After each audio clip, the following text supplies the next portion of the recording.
Hello అండి విజ్ఞాన్ గారు. Triple X సంస్కారవంతమైన సోప్. నాకు తెలిసి విలేజ్ నుంచి ప్రతి ఒక్కరికి హ్మ్. తెలిసిన సబ్బే అది. ఏందో పేరుకే చాలా మంది అట్రాక్ట్ అయ్యారంట అప్పట్లో. కొన్ని విమర్శలు వచ్చినప్పటికీ కూడా రాను రాను ఒక పాజిటివ్ వైబ్ తీసుకొచ్చారు.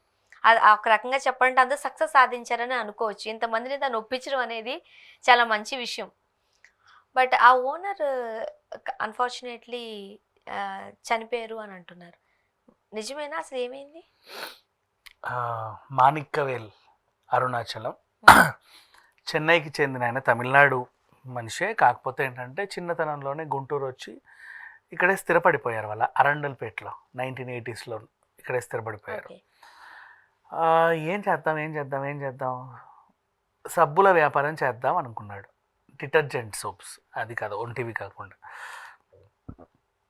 అప్పటికే మార్కెట్లో అంటే ఆయనకు అది వచ్చు, అది ఓకే. చదివాడు, దాని మీద స్టడీ చేశాడు, తనకు అది నచ్చింది. పెద్ద ఖర్చే ఉండదు, ఇలా తయారు చేసి అచ్చులు వేయడమే, నీట్గా కట్ చేసేసి దాన్ని ఇలా అందంగా ప్యాక్ చేసి అమ్ముదాం అనుకుని ఫస్ట్లో అలా ఆ డిటర్జెంట్ సోప్ని క్యాజువల్గా కేక్స్ని కట్ చేసి మీకు తెలుసా డిటర్జెంట్కి ఒక షేప్ అనేది ఉండేది, ఓకే. ఒక షేప్ ఉంటుంది సంథింగ్ ఇలా హ్మ్. మధ్యలో కట్ చేసి ఇట్లా అవును. డిఫరెంట్గా ఉంటాయి. యూ యూ యూ ఎలా చెప్పాలో రావట్లేదు. అవి ఎందుకు ఉండేవి అంటే ఇలా నువ్వు సోప్ బట్టలకు పెట్టినప్పుడు ఉతకడానికి ఉన్నప్పుడు బాగుండేది. మరి అరిగిపోయాక అది అది ఉండదు, రెండు కదా ఉతుకులకే మరి. కాదు ఉండేది. ఆ! బట్ అది ఉండేది, అదొక అందం. అదొక దానికి మోడల్ అంతే. బ్లేడ్కో షేప్ ఇచ్చినట్టుగా దానికో షేప్. ఆ! అట్లా ఉన్నప్పుడు ఈయన ఏం చేస్తే ప్యూర్ డబ్బానే, డబ్బాలాగా కేక్స్ ఇంకా అది హ్మ్. రిక్షాలో ఇండ్లు తిరిగి అమ్మేవాడు. ఏం వాడతారమ్మా, ఇదిరా నేను మంచి హ్యాండ్ మేడ్ డిటర్జెంట్ ఉతుక్కోండి అంటే, ఎంత కాదన్నా ఇంటి ముందుకు వచ్చిన అమ్మ బట్టలు చినిగిపోతాయేమో ఇంకేమన్నా అవుతాయేమో అని కొండరు చాలామంది. ఈయనకు అనిపించింది అందరు ఏం కొంటున్నారు, టైడ్ ఇట్లా జిఫ్ అవక్కయ్యారా అంటది. అవును. సర్ఫ్ అప్పట్లో ఎక్సెల్. యూనిలీవర్ మార్కెట్లో, హిందుస్థాన్ యూనిలీవర్ పెద్ద చెయ్యి. అవును. ఈ టైడ్, హెన్కో ఇవన్నీ వాళ్ళవే.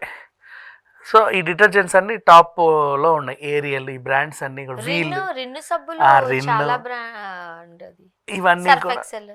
ఇవన్నీ కూడా మంచి టాప్లో ఉన్నాయి. సర్ఫ్ ఎక్సెల్ కొంచెం కొత్తగా వచ్చింది. అవును. ఈ బ్రాండ్స్ని అధిగమించాలంటే ఏం చేయాలి నేను? ఫర్ ఎగ్జాంపుల్ మనం ఓ పేరు పెట్టాలి అని చెప్పారు ఈయనకి. హ్మ్. ఏ పేరు పెడితే బాగుంటుంది అని ఆలోచించినప్పుడు, for example let us think some X. Hmm. ఇప్పుడు మన ఎక్స్ అనే సబ్బుని మార్కెట్లోకి తీసుకెళ్ళాలని వాళ్ళు మీటింగ్ పెట్టుకొని మాట్లాడారు. లాస్ట్ ఇప్పుడు దీనికి ఏం పేరు పెడదాం సార్ అని, ఇంతసేపు సమ్ ఎక్స్ అని అన్నారు కదా, ఎక్స్ అనే పెట్టండి సార్ ఏముంది అన్నారు. ఓకే. మరి ఎక్స్ అంటే బాగాలేదు, అదొక టైప్లో ట్రిపుల్ ఎక్స్ పెడదాం, ఎక్స్. హ్మ్. అంటే వాళ్ళు మాట్లాడేటప్పుడు రాసుకున్నారు. నవ్వు ఎగ్జాంపుల్, మార్కెట్లో టైడ్ ఉంది, రిన్ ఉంది, మనం ఎదగాలంటే ఏం చేయాలి? ఫర్ ఎగ్జాంపుల్ మనం కూడా ఒక సబ్బుకు పేరిద్దాం, లెటస్ థింక్ సమ్ ఎక్స్ అని అంటాం కదా. హ్మ్. అలా ఎక్స్ పడిపోయింది. ఆ ఎక్స్ని ట్రిపుల్ ఎక్స్ అని పేరు పెట్టిన తర్వాత, ఆ బ్రాండ్ అచ్చేయించిన తర్వాత, ఫస్ట్ వాళ్ళకి ఇచ్చిన నెగిటివిటీ ఏంటంటే ఇదేదో కొంచెం శృంగారపరమైన సబ్బులాగా సౌండింగ్ వస్తుంది, అవును. దీన్ని మనం అమ్మేదేమో ఫ్యామిలీ లేడీస్కి, దీన్ని ఎలా రీచ్ చేయాలి అనుకున్నారు. అది నిజమే కదా, సరే చూద్దామని మార్కెట్లో అందరికీ శుభము కలుగులుగాక అనే టైటిల్ పెట్టి మార్కెట్లోకి వచ్చాడు. కొంచెం రీచ్ అయింది, జనాలకి ఫ్రీగా ఏదైనా ఇస్తే అట్రాక్ట్ అవుతున్నారు అని తెలిసింది. అప్పట్లో సర్ఫ్లు ఏం చేసేవాళ్ళంటే ఓ డబ్బా ఇచ్చి అందులో సర్ఫ్ పెట్టేవాళ్ళు. డబ్బా అంటే సర్ఫ్ కట్ చేసి ఆ డబ్బాలో పోసుకోవచ్చు నువ్వు. హ్మ్. హ్మ్. వాళ్ళకి అది నచ్చింది, కట్ చేసి అదే డబ్బాలో పోసుకోవడం. అవును. అవి బాగా సేల్స్ అయ్యాయి. మళ్ళీ ఆ సర్ఫ్ లోపల ఆ బ్రాండ్ తగ్గ ఒక సబ్బు ఫ్రీ అలాంటి కాంబినేషన్‌లో. సో ఇప్పుడు ఈ ట్రిపుల్ ఎక్స్ని, ఇతను డిటర్జెంట్ని ఏం చేయాలనుకుంటే, సబ్బు కదా ఇతంది, ఈ సబ్బుకు తను ఎంచుకున్న మార్గం ఏంటంటే, నేను బకెట్ ఫ్రీ ఇస్తా. హ్మ్. సబ్బు డబ్బా ఫ్రీ ఇస్తే బాగుండని వీళ్ళు అనుకున్నారు, కానీ కాదు, బకెట్ ఫ్రీ ఇద్దాం. బకెట్ ఫ్రీ ఇస్తే ఇప్పుడు 4 సబ్బులు కొన్నాం అనుకో ప్యాక్, హ్మ్. ఒక ప్లాస్టిక్ బకెట్ ఫ్రీ, వాళ్ళు ఉతుక్కుంటారు దాంట్లో. అవును. అలా బకెట్ల కోసమైనా సరే అమ్ముడుపోతాయి కదా అని చెప్పేసి అందుకే అమ్ముడుపోయాయి. అట్లా అనుకున్న తర్వాత ఇండ్లలో ఒక బకెట్, ఎప్పుడైనా బకెట్ కొనాలంటే అప్పట్లో చాలా ఇత్తడి బకెట్లే ఉండేవి. హ్మ్. ప్లాస్టిక్ బకెట్స్కి మారిన తర్వాత కూడా ఏవో చిల్ల చితక వేరే వాటికి వాడేవాళ్ళు, కానీ చాలా రేర్గా యూజ్ చేసేవాళ్ళు. ఇవి వచ్చిన తర్వాత అందరికి నచ్చాయి బకెట్స్ అని. నెక్స్ట్ తను సర్ఫ్లోకి అలా అలా అలా అలా ఎదిగాడు. అప్పుడు దానికి పేరు మార్చాడు. ఇంకా ఏం చేద్దామంటే సంస్కారవంతమైన సోప్ అనే పేరు తగిలిచ్చిన తర్వాత మార్కెట్లో దాని విలువ పెరిగిపోయింది. అంతకంత ఎదుగుతా మిగతా డిటర్జెంట్స్తో సాటిగా నిలిచింది. సో ఒక పెద్ద వ్యాపార సామ్రాజ్యాన్ని స్థాపించాడు. అప్పుడు దాని యాడ్ ఇదే, తలతలలాడే XXX. ఒక మంచి అంటే మన సబ్బు పేరు XXX అని ఉంది కాబట్టి మనం చాలా సంస్కారవంతంగానే ఉండాలని భరతనాట్యం చేసే అమ్మాయి వచ్చి XXX అనేది.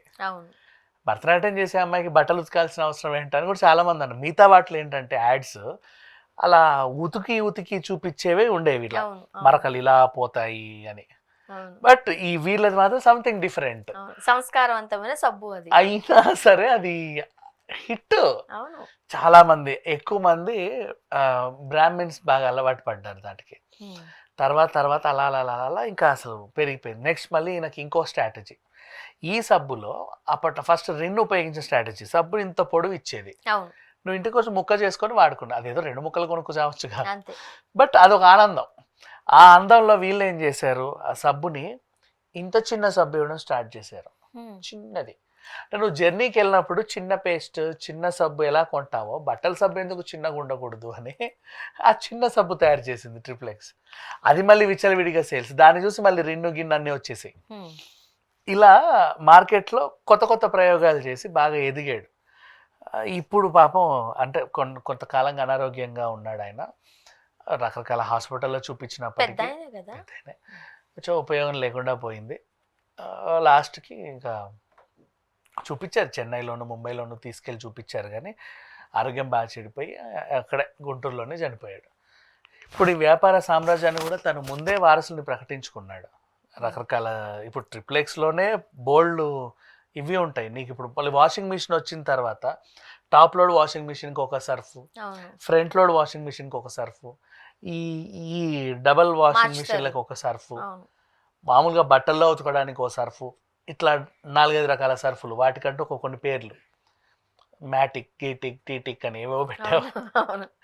అట్లా ఇప్పుడు అవన్నీ డిఫరెంట్ జోనర్స్లో ఉన్నాయి కదా. ఒక్కొక్క ప్రొడక్షన్ దానికి ఒక్కొక్క వారసుని నియమించుకున్నాడు ముందే అనారోగ్యంగా ఉన్నప్పుడే. సో వాళ్ళు ఇప్పుడు చాలా బాధపడుతున్నారు. అఫ్ కోర్స్ అందరికీ ఇప్పుడు ఈయన పేరు తెలియకపోయినా కూడా XXX ప్రతి ఒక్కరు ఏదో ఒక సందర్భంలో ఒకసారైనా వాడి ఉన్నారు. సైన్ పేరేంటి? నిజమే, మనం ఇంతసేపు మాట్లాడుకున్నాం కానీ పేరు తెలుసుకో. మాణిక్యవేల్ అరుణాచలం, తమిళియన్ ఆయన. బట్ ఇక్కడికి వచ్చి ఆంధ్రాలో మంచి బిజినెస్ చేశారు. గుంటూరుకి వచ్చి ఇక్కడ వాళ్ళకి ఏదో చేద్దాం అనుకున్నా, ఆయనకు తెలిసిన విద్య ఈ డిటర్జెంట్ సోప్స్ ని చేసుకోవడం, సక్సెస్ అయ్యారు, మంచి వ్యాపారవేత్త ఆయన. కానీ ఫస్ట్ ఇంటికి వెళ్తే అమ్మ నువ్వు వాడే ఆ టైడ్ కంటే ఇది నాది బెస్ట్ అని చెప్పలేకపోయాడు.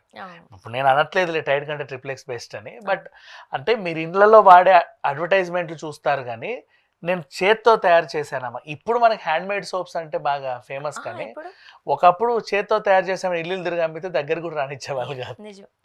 కానీ వాళ్ళదే ప్యూరిటీ ఉంటాయి పాపం, వాళ్ళు ఏం కలపరు కదా. అలా. Thank you so much.